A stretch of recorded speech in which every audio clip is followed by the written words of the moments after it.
Buenas tardes, ¿cómo están mis hermanos? Déjenme repasar quiénes estamos aquí.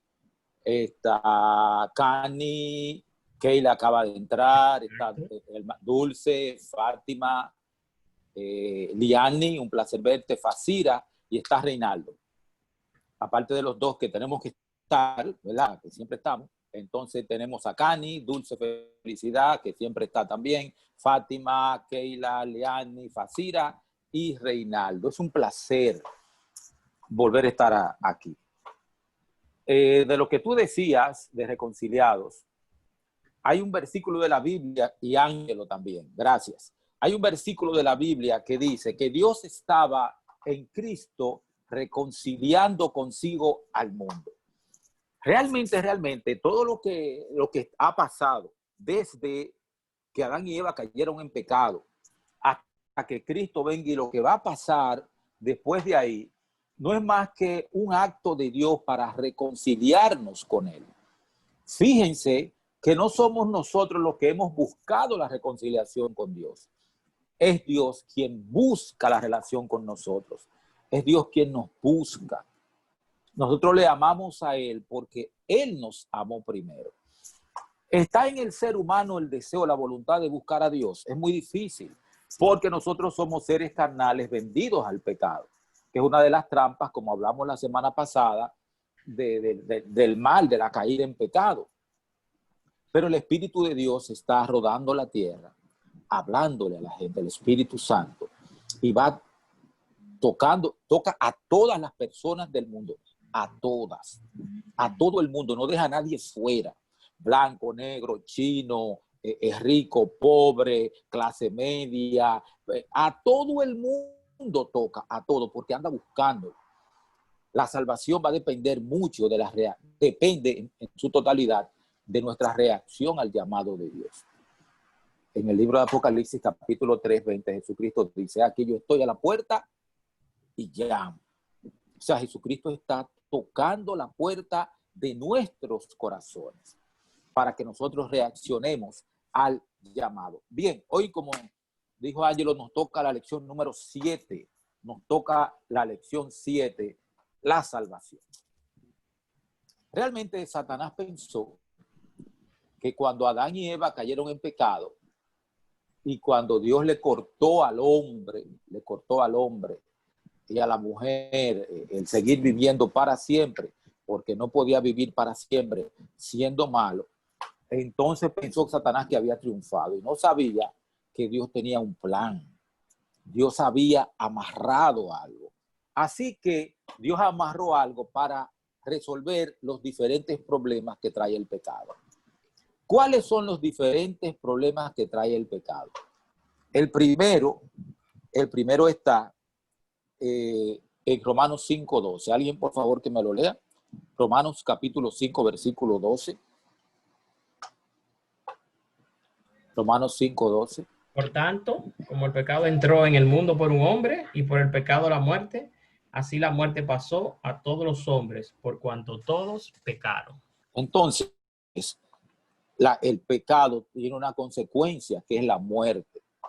No solamente esta muerte, sino también la muerte eterna. Déjeme decirle que la Biblia establece que hay dos muertes. No está aquí en la lección de hoy, pero yo quiero que vayamos al libro de Apocalipsis capítulo 20. Quiero porque Ángelo lo busque y me lo lea, por favor. Apocalipsis capítulo 20. A partir del versículo 1.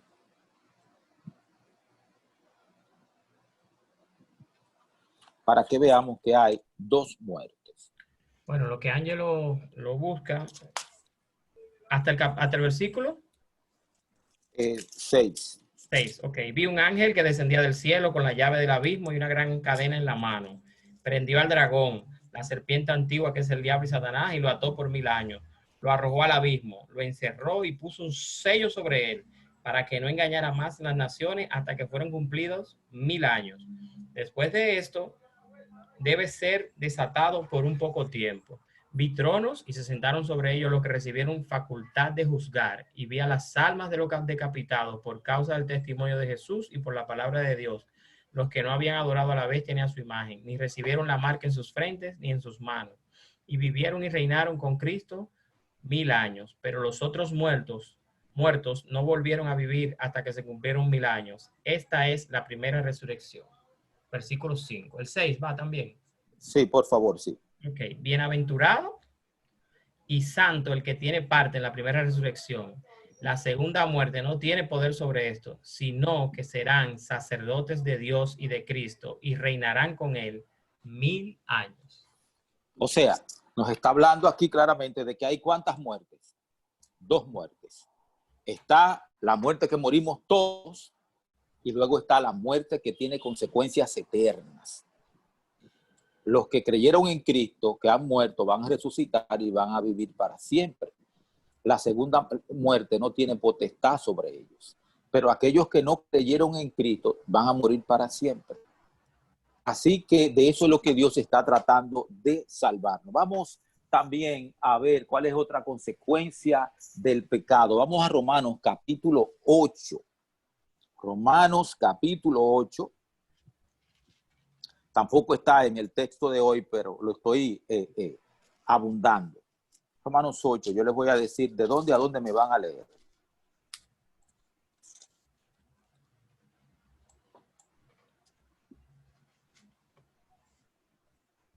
Vamos a leer del 5 hasta el 8. Del 5 hasta el 8. Romanos 8, del 5 hasta el 8. Muy bien. Los que son de carne piensan... De la carne. Perdón. Los que son de la carne piensan en las cosas de la carne, pero los que son del espíritu en las cosas del espíritu. El ocuparse de la carne es muerte, pero el ocuparse del espíritu es vida y paz. Por cuanto los designios de la carne son enemistad contra Dios, porque no se sujetan a la ley de Dios, ni tampoco pueden. Y los que viven según la carne no pueden agradar a Dios. Bien, esa es la segunda consecuencia del pecado. La primera es la muerte. La segunda es que nos cambió la naturaleza y nos convirtió en seres carnales. ¿En qué nos convirtió? En seres carnales. Que lo que nos gusta es... ¿Y qué contiene el ser carnal? ¿Qué contiene? ¿Qué significa ser carnal? ¿Alguien tiene alguna idea de eso? ¿De qué contiene el ser carnal? Adelante, compañeros. ¿Alguien que quiera decirme? Bueno, ¿No? vivir en la carne es en esos placeres que la vida tiene, de fumar, de dejarse los deleites de lo que uno ve, el sexo, que no es con una sola pareja, tomar vino y parte de esas cosas que son del diablo. Exacto. Entonces, hay 2 textos que yo quiero que los que están asistiendo en esta tarde, aparte de nosotros 2 que tenemos un conversatorio aquí, yo quiero que los demás participen. Yo les voy a invitar a buscar 2 de Timoteo 3, 2 de Timoteo 3 del 1 hasta el 3, y vamos a leer también Gálatas 5, 19 al 21. Entonces, a los que nos visitan en esta tarde, que tienen Biblia, yo les voy a pedir por favor que me busquen 2 de Timoteo 3, del 1 al 5, y Gálatas 5, 19 al 21. A ver, de los que nos visitan, ¿dónde andan? Hermano Humberto, usted dijo 2 de Timoteo, ¿qué? 3. Perdón. 3. Okay. 2 de Timoteo 3, del 1 hasta el 5. Vamos a ver. Ok, yo lo tengo. Adelante, por favor. Esto ten en cuenta que en los últimos días vendrán tiempos peligrosos. Habrá hombres amantes de sí mismos, ávaros, vanagloriosos, soberbios, blasfemos, desobedientes a los padres, ingratos, impíos, sin afecto natural, desleales, calumniadores, intemperantes, crueles, aborrecedores de lo bueno, traidores, arrebatados, infatuados, amantes de los placeres más que de Dios, que tendrán apariencia de piedad, pero negarán su eficacia. A estos evita. Hasta ahí, gracias. Perfecto. Entonces, eso es naturaleza carnal. Eso es naturaleza carnal. Gente que vive para sí, para satisfacerse y que no le importan los demás. Ese es naturaleza carnal. ¿Qué más es naturaleza carnal? Gálatas 5, 19 al 21. ¿Alguna otra visita que nos lo lea, por favor? Gálatas 5, 19 al 21.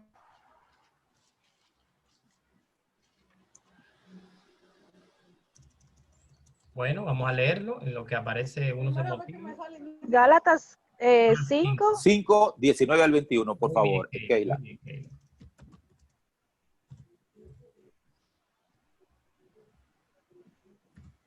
Me lo repite, estoy en Gálatas 5, ¿qué? 19 al 21. Muchas gracias. Perdón, Cristo. No hay problema. Sí. 19.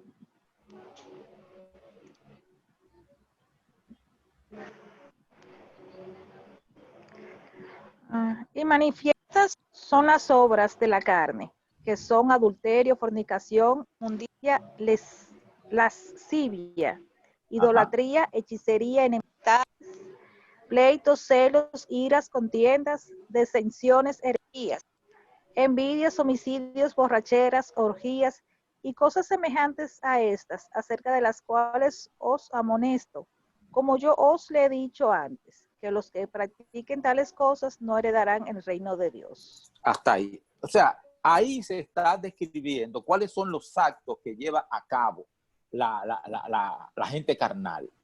Eso fue lo que Satanás puso en el ser humano. Donde estaba la imagen de Dios en nosotros, Satanás puso eso. Y el trabajo de Dios es hacer que nosotros volvamos a tener su imagen y que dejemos de ser como Satanás en lo que Satanás nos ha convertido. Entonces, ese también es parte del trabajo. Ahora, ¿podemos nosotros, por nosotros mismos, dejar de ser así? Nosotros podemos pulirnos mucho, pero siempre va a estar esa naturaleza carnal dentro de nosotros. Vamos a buscar en Jeremías, capítulo 2, versículo 22. Jeremías 2, 22. Jeremías, capítulo 2, versículo 22. Ok, mientras alguno lo tiene, yo lo busco, así que le damos una oportunidad. Jeremías 2, 22. 22. Yo lo tengo, tío. Okay. Adelante. Ok, un segundito. Aunque te laves con lejía y amontones jabón sobre ti, la mancha de tu pecado sigue ante mí, dice Dios el Señor. Así mismo es. No hay manera de que te quites tu pecado de encima. También hay otro versículo que está en Jeremías que dice, ¿mudará el etíope su piel? ¿Dejará el leopardo sus manchas? O sea, nosotros no podemos por nosotros mismos librarnos, uno, de la naturaleza carnal, dos, de la consecuencia del pecado que es la muerte eterna. No podemos por nosotros mismos hacer eso. O sea, nosotros realmente estamos condenados, somos esclavos. Y ese es precisamente el trabajo de Jesús, es el trabajo de Jesucristo. Ese es el plan de salvación, lo que Dios estructuró para librarnos de la consecuencia del pecado y de su consecuencia. Entonces, esa es la parte fundamental del plan de salvación. ¿Qué provisión hizo Dios para salvar al hombre?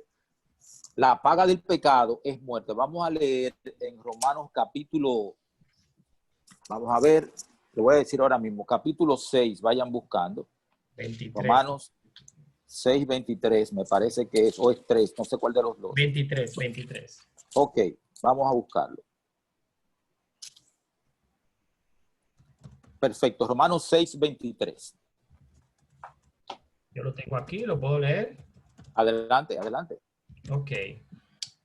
Porque la paga del pecado es muerte, pero la dádiva de Dios es vida eterna en Cristo Jesús, Señor nuestro. O sea, hay dos verdades que se mezclan aquí. Por cuanto todos pecaron, Romanos 3, 23, por cuanto todos pecaron, están destituidos de la gloria de Dios. Todos. O sea, no es que yo soy más santo que tú, ni que yo soy mejor que tú, ni nada de eso. Todos. Es el primero, Romanos 3, 23. El segundo es Romanos 6, 23. Porque la paga del pecado es muerte. O sea, todos estamos condenados a muerte. No solamente a la muerte del cementerio, sino a la muerte eterna. Esa es la condición verdadera del ser humano. Puede tener un apartamento ahí en la Nacaona, en la Torre Caney, puede vivir en Capotillo, en un hoyo ahí de Capotillo, puede vivir en Nueva York, puede vivir en Italia, donde quiera. Es pecador y está condenado a la muerte eterna. Entonces, ahí entra el plan de salvación. La parte número 1 es quitarle al hombre la condenación de su pecado, que no tenga que morir eternamente. Eso es lo primero. ¿Y cómo hizo Dios eso? Juan 3:16. Es un versículo que todo el mundo se lo sabe, hasta los que no son cristianos. Se lo saben y lo repiten. Juan 3:16. Porque de tal manera amó Dios al mundo que ha dado a su Hijo unigénito para que todo aquel que en él crea no se pierda, mas tenga vida eterna. Exactamente. Porque de tal manera amó Dios al mundo que dio a su Hijo unigénito. Pero ¿cómo funciona esto? ¿Cuál es la mecánica? ¿Cómo se implementa que Dios dio a su Hijo unigénito? Eso es lo importante, que nosotros sepamos cómo esto funciona. Y aquí entonces vamos a profundizar más. Jesucristo explicó claramente en Lucas 19:10 cuál era su misión. Lucas 19:10. Candy lo puede buscar si quieres, por favor. Lucas 19, Evangelio según San Lucas, capítulo 19, versículo 10. Lucas 19:10. Aquí está. Ok, dice, porque el Hijo del Hombre vino a buscar y a salvar lo que se había perdido. Entonces sumamos 2 versículos. Porque de tal manera amó Dios al mundo que ha dado a su Hijo unigénito, para que todo aquel que en él crea no se pierda, más tenga vida eterna. O sea, que crea que Jesucristo es Dios y que Jesucristo vino a buscarlo. Y en segundo lugar, ahora sumamos que el Hijo del Hombre vino a buscar y a salvar lo que se había perdido. Todos nosotros estamos perdidos. De Adán para acá, todo el mundo ha estado perdido. Entonces, el Hijo de Dios vino a buscarnos. A eso fue que vino.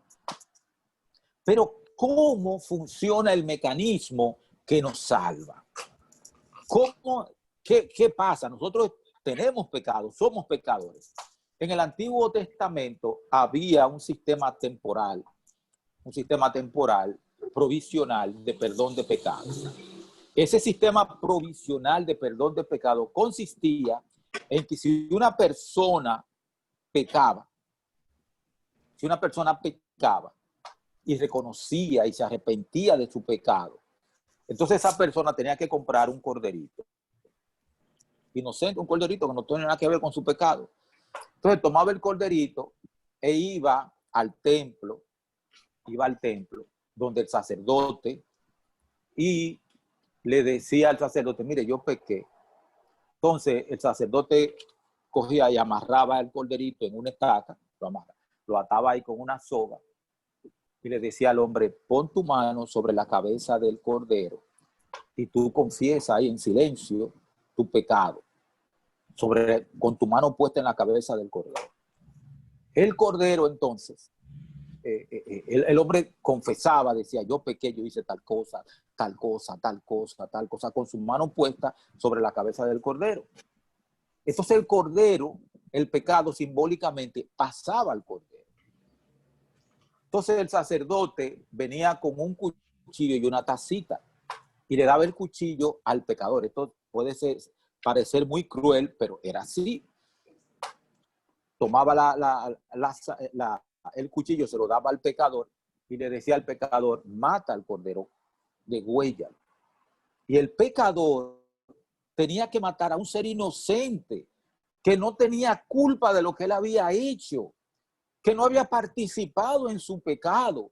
Y ahora ese corderito inocente tenía que morir por culpa del pecado que ese hombre o esa mujer habían cometido.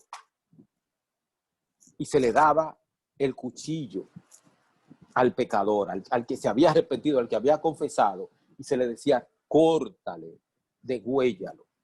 Y cuando lo cortaba, que comenzaba a brotar la sangre, el sacerdote tomaba de esa sangre en el tazón que había traído y la asperjaba sobre el altar, y así el hombre quedaba perdonado. Duro que un corderito que no tuvo nada que ver con tu pecado que no tuvo que tener nada con tu vida, con lo que tú habías hecho. Tenías que pagar por lo que tú habías hecho. Juan capítulo 1, versículo 29. ¿Quién lo busca, por favor? Juan capítulo 1, verso 29. A ver, ¿quién lo busca? Juan. Al día siguiente. Ok, muy bien. Léelo. Este es el testimonio de Juan. Cuando los judíos enviaron de Jerusalén sacerdotes y levitas para que le preguntasen. 1:29. Perdón, Keila. 1:29. Sí, ella estaba en el 29. Me comienza a leerlo, Keila, de nuevo. Ok. No, yo estaba en el 19. No, 29. Ah, pues dice lo mismo entonces, el 29 en el mío. Este es el correo. Ah, bueno, sí. Léelo. Perdón. 1:29. Sí. El siguiente día vio Juan a Jesús que venía a él y dijo, he aquí el Cordero de Dios que quita el pecado del mundo. Muy bien. Ok, entonces, Juan ve a Jesucristo su primo, que venía a ser bautizado en el Jordán. El profeta Juan estaba bautizado. Entonces lo ve, y cuando lo ve no dice, mira mi primo, ¿dónde viene ahí? Cuando lo ve, piensa en los corderitos, los miles, quizás millones de corderitos que murieron por culpa del pecado de otra gente. Entonces, en este caso, cuando Juan lo ve, dice, este es el Cordero de Dios que va a cargar con el pecado de todo el mundo, que va a pagar con el pecado.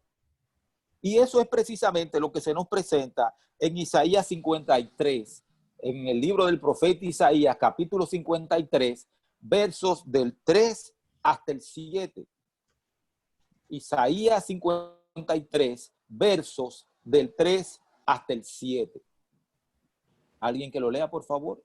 Dice, despreciado y desechado entre los hombres.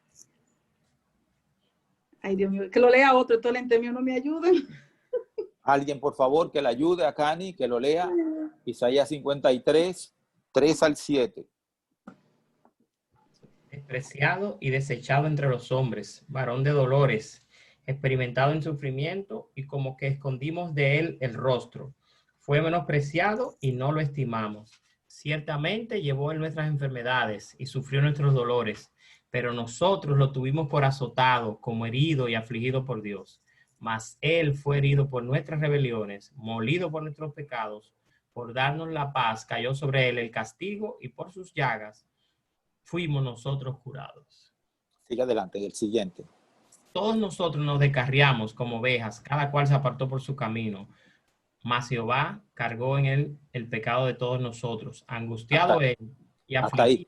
Okay. Mas Jehová, ¿qué hizo Jehová? Cargó en él ¿qué? El pecado de todos nosotros.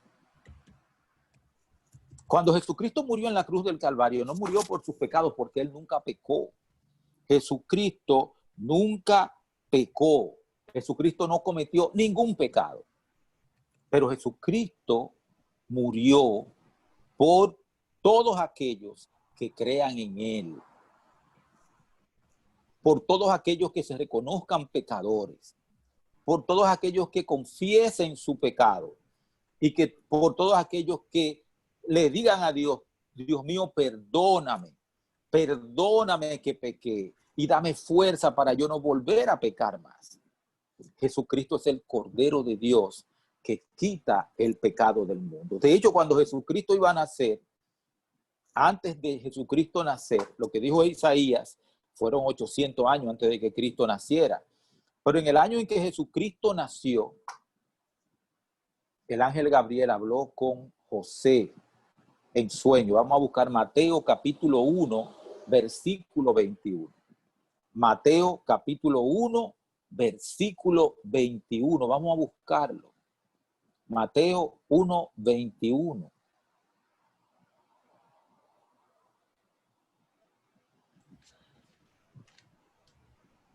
A ver, ¿quién lo tiene? ¿Quién lo tiene?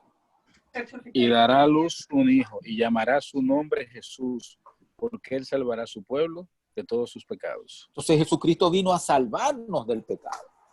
A eso lo mandó Dios, porque de tal manera amó Dios al mundo, que ha dado a su Hijo unigénito para que todo aquel que en él crea no se pierda, mas tenga vida eterna. Nosotros somos pecadores. Nosotros somos los que tenemos que morir para siempre. Éramos nosotros los que debimos haber sido colgados en la cruz, clavados en la cruz. Pero Dios cargó en Jesucristo el pecado de todos nosotros. Puso nuestros pecados sobre Jesucristo. Aún lo que cometemos ahora, si nos arrepentimos, si pedimos perdón y le pedimos a Dios que nos perdone por el sacrificio de Jesucristo, Dios va a borrar esos pecados y no se acordará más de él. A eso vino Jesucristo. Ese es el trabajo. Ese es el plan de salvación. Pero el asunto no es solamente que Jesucristo murió. Vamos al libro de 1 Corintios 15, 20 al 22. 1 Corintios 15, 20 hasta el 22. 1 Corintios 15, versículos 20 hasta el 22. ¿Alguien que lo lea, por favor? Yo lo tengo, hermano Humberto. Dele, para allá. Pero lo cierto es que Cristo resucitó de los muertos y fue hecho primicia de los que durmieron. Porque así como la muerte vino por un hombre, también por un hombre vino la resurrección de los muertos. Porque así como en Adán todos mueren, así en Cristo todos serán vueltos a la vida. Amén. O sea, la garantía nuestra es que así como todo el pecado entró en el mundo por Adán. Claro, fue Satanás que lo incitó. El pecado entró en el mundo por Adán. Y Jesucristo vino y cargó, Dios cargó sobre Jesús el pecado de todos nosotros. Por eso Jesucristo dijo en la cruz, consumado es. Cargué con todo, me hice responsable de todo. Y por ese sacrificio de Cristo, Dios nos puede perdonar, manteniendo vigente la ley. Jesucristo fue a la tumba, pero resucitó. Y esa resurrección de Jesucristo, que Él resucitó y ascendió a los cielos, nos está prometida a los que creemos en Él. A los que creemos que su muerte, que su sangre nos limpia de todo pecado. A los que confesamos nuestros pecados y nos apartamos de ellos. El que de tal manera amó Dios al mundo que ha dado a su Hijo unigénito, para que todo aquel que en Él crea, el que crea en Jesucristo, el que lo acepte como Salvador personal, automáticamente, por fe, reciba el perdón de sus pecados cuando los confiese. Por eso dice el Padre nuestro, y perdona nuestras deudas, así como nosotros perdonamos a nuestros deudores. O sea, Dios está dispuesto a perdonarnos. Satanás pensaba que ya íbamos a estar todos perdidos, que nadie se iba a salvar. Eso pensaba Satanás. Pero a través del plan de salvación, a través del sacrificio expiatorio de Jesucristo, Dios está en capacidad de volver a ofrecernos vida eterna. Dios está en capacidad de rescatarnos, de perdonarnos, y no solamente eso, sino que cuando Cristo venga, llevarnos a vivir con Él por siempre. Maravilloso plan de salvación, que Dios estaba con Cristo reconciliando al mundo para que nadie se pierda, sino que todos procedamos al arrepentimiento. Satanás pensó, sí, que todos estaremos perdidos, pero ¿qué va? Dios es más sabio y más amoroso e hizo todo lo posible para salvarnos. ¿Qué debo hacer? El tiempo se va. Creer en Jesucristo. Cree en Jesucristo. Tú y toda tu casa serán salvos. Aceptarlo como Salvador personal. Alguien que me busque, por favor, Hechos 4:12. Hechos capítulo 4, versículo 12. Hechos capítulo 4, versículo 12. Y en ningún otro hay salvación, porque no hay otro nombre bajo el cielo dado a los hombres en el que podamos ser salvos. Solamente Jesucristo. No hay ningún santo ni ninguna virgen que nos pueda dar salvación. La Biblia lo dice, en ningún otro hay salvación. Solamente en Cristo hay salvación. Y en tercer lugar, ¿qué podemos hacer? Abrir la puerta del corazón. El Espíritu Santo lo tiene usted esta tarde aquí, mirando esta cara tan fea mía, hablando acerca de las Escrituras. ¿Sabe por qué? Porque lo ama y lo quiere salvar. Por eso lo está llamando, está tocando la puerta de tu corazón y te está diciendo, acéptame como salvador personal. Yo te quiero salvar. Tú no tienes que recibir la muerte eterna. Tú no tienes que luchar solo o sola en este mundo. Yo estoy contigo todos los días hasta el fin del mundo. Si aceptas a Jesucristo en esta tarde como su salvador personal, como tu salvador personal, Dios va a perdonar todos tus pecados. Cuando tú lo aceptas y le pides perdón a Dios, Dios va a perdonar tus pecados y se va a poner al lado tuyo para siempre. No quiere decir que no van a haber problemas, van a haber. Pero es diferente problemas sin Dios a problemas con Dios al lado nuestro, dándonos fe, esperanza y amor y defendiéndonos. Así que yo te invito en esta tarde, yo te hago un llamado en esta tarde.